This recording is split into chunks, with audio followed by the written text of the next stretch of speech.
An Imperfect Leader, Leadership in After Action is supported by ILAA, a firm dedicated to supporting aspiring new and established leaders. For more information, please find them at human-centeredleaders.com. Hello, Imperfect Leaders. I am so excited. My new book, An Imperfect Leader, Human-Centered Leadership in After Action, is now available. You can order it by going to Amazon, Barnes & Noble. I've seen it online in lots of bookstores. And if you like it, would you please leave a positive review? Thank you so much for your support. In thinking about today's guest, I was thinking about how many of us inherit systems and then we agitate for change, and sometimes that change is really difficult. My guest district, as you'll hear, has been growing and growing, and the community has been working to be really clear on their why.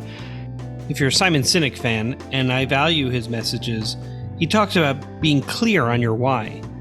Starting with the why and the importance of understanding your why is what my guest talks about. And I loved how she spoke about moving from compliance to improvement. My guest is Jenn Lowery. She was recently named the South Dakota Superintendent of the Year. Just listening to her today gives you a really good sense why. Thanks for listening. Today on An Imperfect Leader, Dr. Jennifer Lowery is my guest. Jennifer is the Superintendent of Schools for the T Area School District in T, South Dakota. Formed in July of 2003 and graduating just 11 students in that first year, T Area Schools is now celebrating its 20th year. It has over 2,000 students. It's one of the fastest growing districts in the state, and I'm so thrilled to have her here. Jenn, welcome to An Imperfect Leader. Thank you. I'm so happy to be here. So, Jenn, I read a piece that you wrote about your school district in T, and you wrote, and we'll get to the question in a moment, but this is what you wrote. This is the question I ask myself, my administrative team, and most importantly, the people working closest with our students. During my tenure as superintendent of the 2,000 student T Area School District in South Dakota, our moral compass has been defined by this simple question. And so that question is it good enough for my own 3 children? More importantly, is it good enough for your children or grandchildren? And then you gave an example of how this question came to the forefront. It had to do with the state's adoption of a teacher effectiveness model. And I wonder, would you take a moment to tell us about this experience and how that question prompted you to consider the approach that your district was going to take? Simon Sinek talks about starting with why. So if we're going to roll out a state initiative, we should start with why. And so I wanted to we were going to adopt student learning objectives, and that was state compliance. But we needed to move that from compliance to improvement and start with the why and start with the heart of the issue. So every year I have a great opportunity to address my entire staff, and how we addressed this topic is that I asked everybody in the district who had a child or grandchild in our schools to stand up. And then I said, so the compliance issue is that we need 80% of 70% to be proficient. And then I said, if we have 100 people and we take 80%, and I asked some people to sit down. And I sat down myself because at that time I had a kindergartner starting as well. And I asked them, was it okay to sit down and not take into consideration those kids, because it really hurt my heart to consider that I was sitting down for my own son. And that's how we started with why. And that's how we started with that question very early on. And it's just been this core that people know I'm going to ask, because let's stand up for every child, because I won't sit down for my own, and they don't want to sit down for their own either. You know, you bring up Simon Sinek, and he has obviously impacted so many of us in the field with that core question about knowing your why and working towards it. And what you're describing in so many ways is the difference between school reform and school transformation. Reform is all about compliance, and coaching is about compliance and keeping just a high pressure on compliance.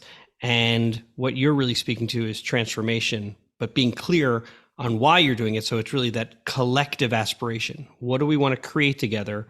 How do we want to be together? And then we'll move forward towards what we need to do. It's really impressive. In the leadership model that I use to advise others, there is a dimension called leaders learning work, which is the mind of an organization's work. And it includes many things like serving as the lead learner, meaning that you are a vulnerable leader who admits when you make mistakes. And it also includes in that dimension a term, applying design and systems thinking. And when I learned about you, it was at a session where you were participating in a panel with two other colleagues presented by Studer Education. And during that panel discussion, there was a statement made, and I wrote it down in my notebook. Stop isolated initiatives and align execution for real impact. That's just screaming design and systems thinking. So would you describe the progress that you have been making to build enduring systems and why you start with culture? We'll get to this, but I'm imperfect and not an expert by any means in system thinking, but I'm getting much, much better at it. And I think that's part of this work that you're talking about, is saying, I don't have to be perfect in order to move forward. And when I think of why we started with culture first, is we partnered with Studer Education, and one of the first pieces we did was an employee engagement survey. And when we did the employee engagement surveys, I got some feedback that hurt a little bit. Actually, I just opened up my employee engagement survey results and still get some stingers in there. But how do we react after we put our guard down? And so in that survey, it said that the recognition being given was not authentic, and it felt like it wasn't genuine. So in the system that was happening, I was spending hours on providing that, what I thought was positive feedback. It was taking a lot of time. That was much, in the wee hours of the night when you're the only one awake. And I'm like, okay, I need to have a deep pause and say, how do we need to develop that system better, eliminate hassle, and make it genuine? And what we did, and through our partnership, is we asked people who are the most outstanding people who work in our organization. And those individuals, there are about 20 of them, including 2 board members. We put together our standards of excellence based on a qualitative feedback from everyone in the organization. So then we could say, what were we going to celebrate and what was the definition of those?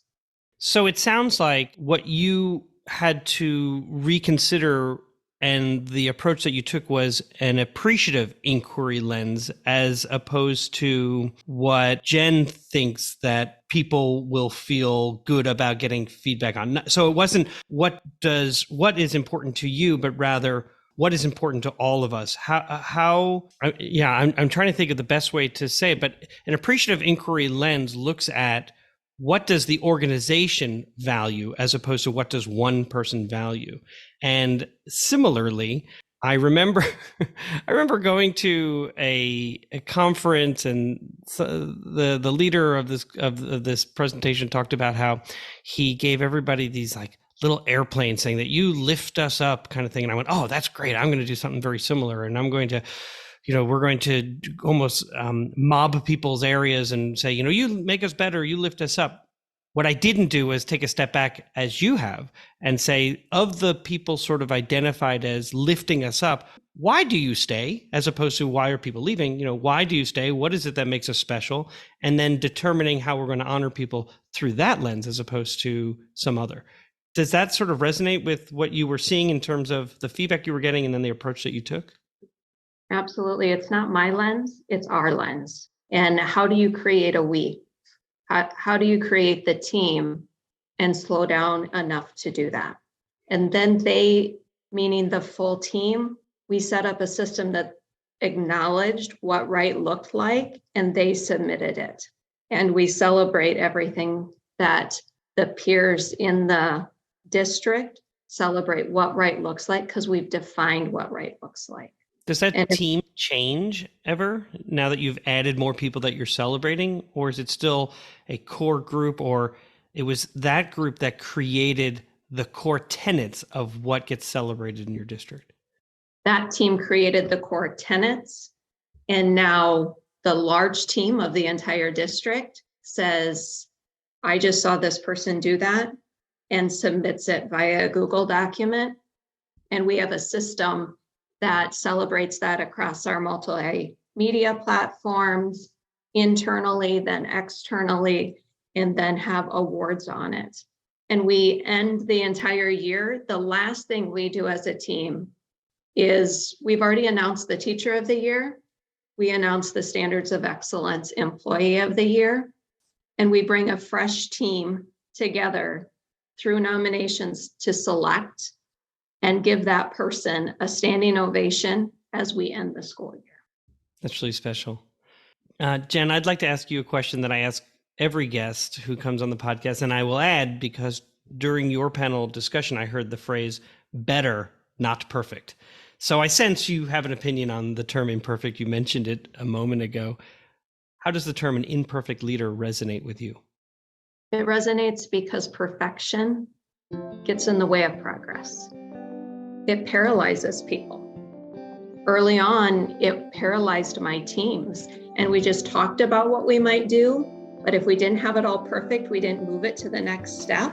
And just like with the culture, if you don't go to the people closest to the work and see what they really think about it, you got to move forward and get their feedback and adjust in real time. Don't wait for it to be perfect or you will be paralyzed. And we'll be right back. An Imperfect Leader is brought to you by EdConnective, whose mission is to ensure student success through transformative teacher training.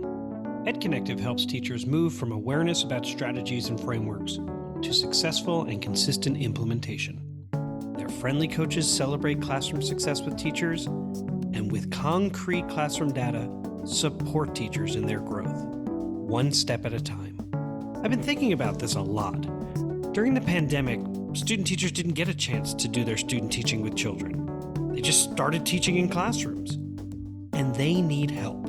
Across the nation, states are adopting higher expectations to make up for learning loss. That's where EdConnective fits in. Their vision is that every student deserves a great teacher, and every teacher deserves a great coach. Find out more by contacting them at edconnective.com. We're back for segment 2 of An Imperfect Leader, called Imperfect Leadership in After Action. Dr. Jennifer Lowery is my guest. Jenn is the superintendent of the T Area School District in T, South Dakota. And in this segment, we ask our guests to deconstruct a decision that they made, and then we discuss it. So Jenn, what happened? So I've been the superintendent for 11 years, as you mentioned at the beginning. And in my first year, I was asked to be the interim. And I guess I'm still the interim after 11 years. We needed to pass a bond issue. We had third graders who were in stick buildings connected by a wood walkway. The buildings did not have running water. The buildings did not have toilets, obviously. And we were coming in and out, wasting how much instructional time. And we either had to build more of those, or we needed to create a strategic plan for how we were going to grow as our community grew. It was going to happen despite us, no matter what happened. So I needed to run a bond issue, and I didn't have time, or I didn't take time to develop a story with the community. That was their story and their solution instead of my quick solution. And we were very close multiple times, but it took 5 bonds before we got our first project through. So just to recap, you are the interim superintendent. You've been hired, and I'm assuming that the board recognized the growth that was happening and said, you've got to partner with us and we've got to move forward with this bond. And you have an elementary school that has outgrown itself. You have students who are going to need space, and you're looking down the road saying, we're going to find ourselves growing not just incrementally, but significantly over the next few years. So you go to your community, and initially they say no. Actually, they say no up until the 5th time. As you look back on this, what got overlooked? Having a strategic plan that is built with a community and the board and writing that story together is what was missing. And as you look back and think about the relationships that were built, or what did you learn about relationships through this process? It comes back to being not so focused on perfect.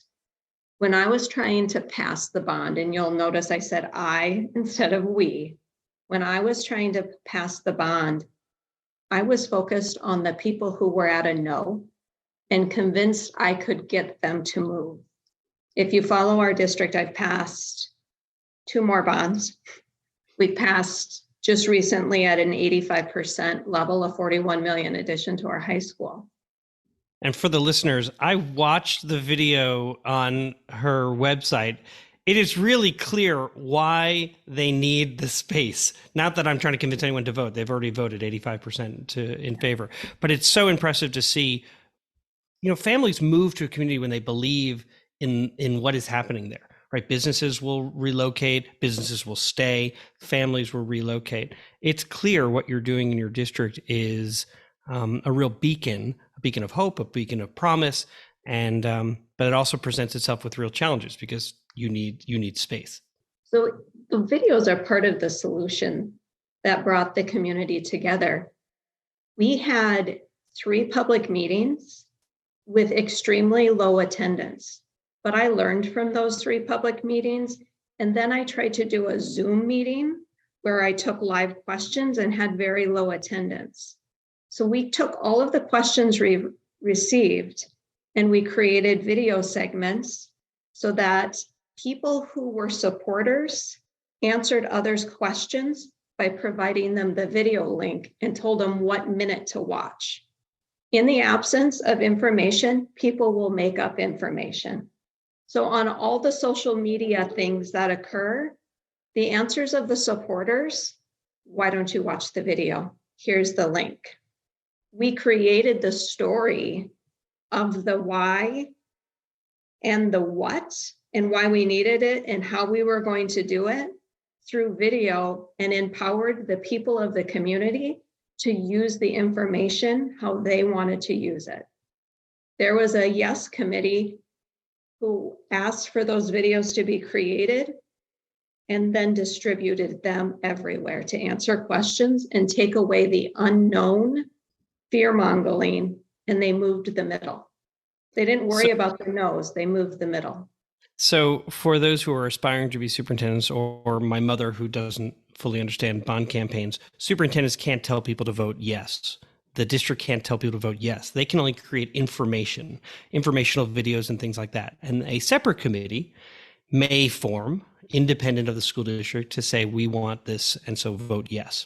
And so it sounds like, from how you've been describing this from the very beginning, you started with I, didn't go so well. You recognized pretty quickly it is a we tell our story.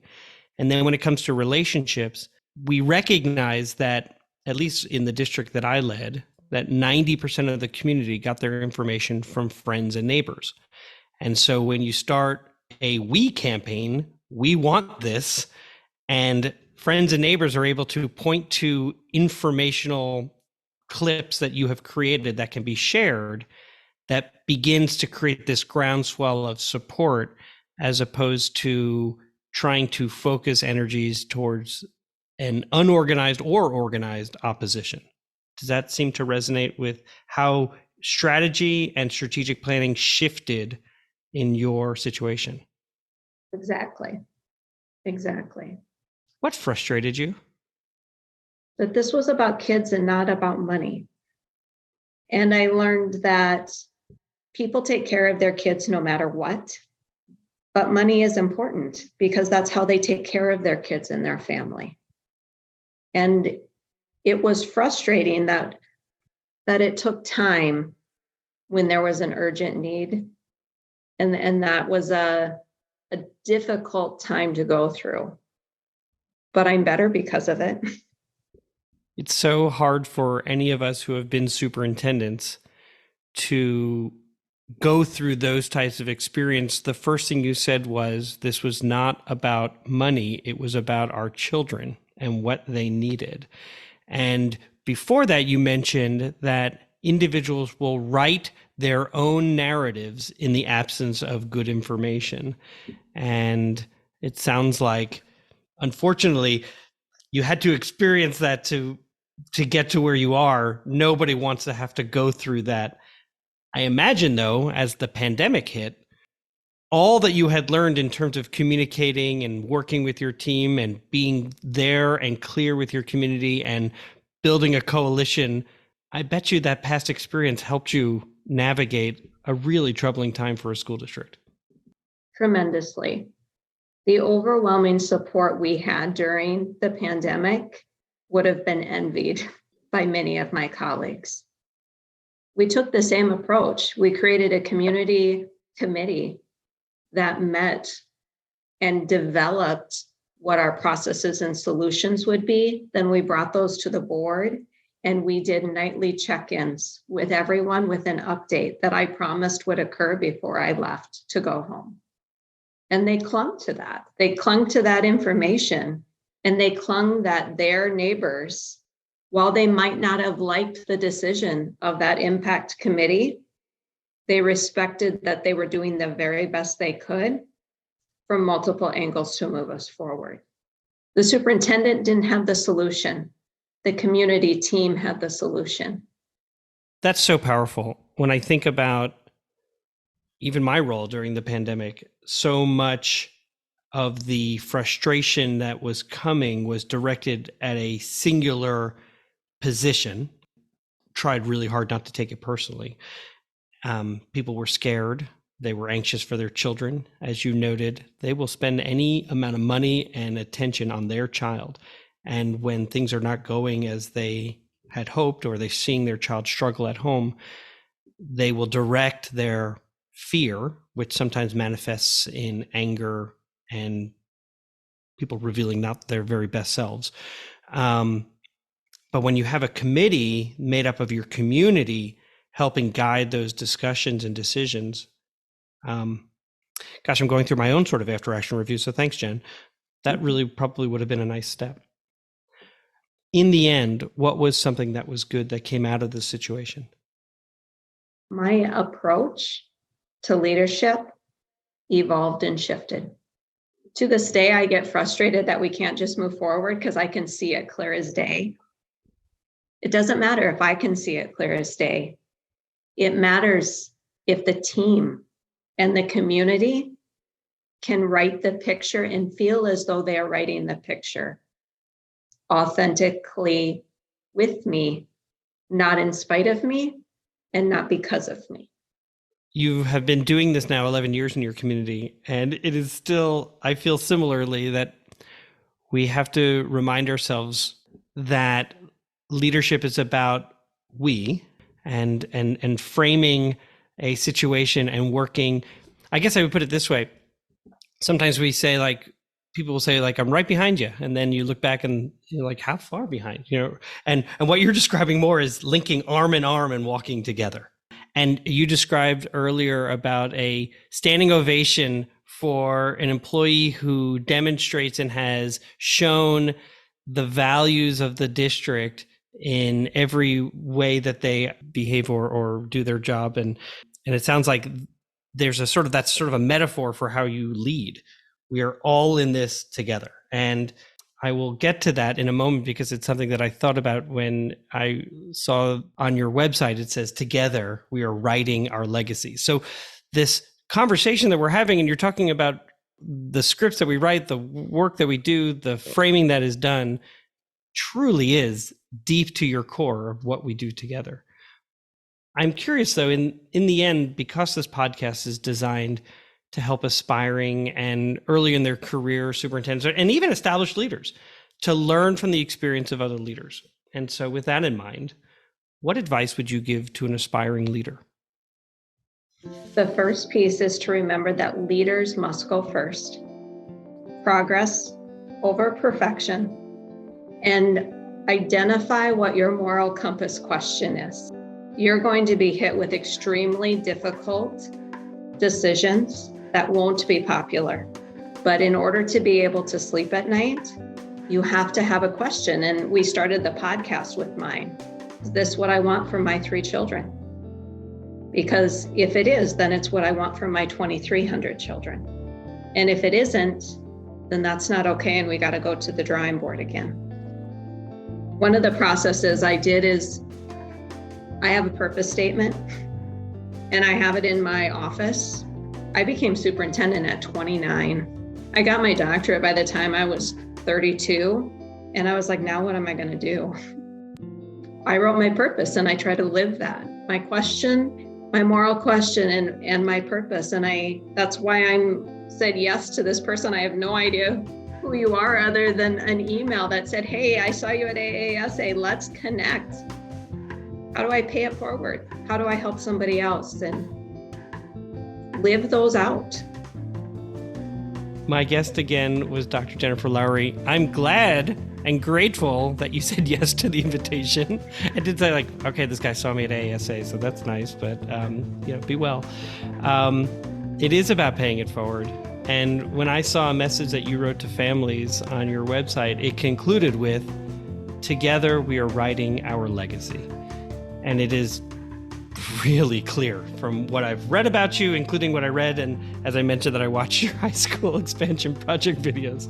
And this conversation today, that when you say our, you really mean the entire community, the school community, the community at large, that everyone is writing that legacy. And so I have to believe, based on our conversation today and what I've seen, that that is such a bright legacy. I'm really confident of that. So really, thank you so much for being my guest. I'm so glad to be here. Have a great day. Music for An Imperfect Leader was written and arranged by Ian Varley. Sam Falbo created the Daruma doll butterfly artwork. Imperfect leadership is not a scarlet letter. It is a badge of honor. It recognizes that serving as a lead learner is about being a vulnerable leader, an empathetic leader, a compassionate leader. And I'm proud to be an imperfect leader, so I hope you'll join me next time for another episode of An Imperfect Leader. Leadership in After Action.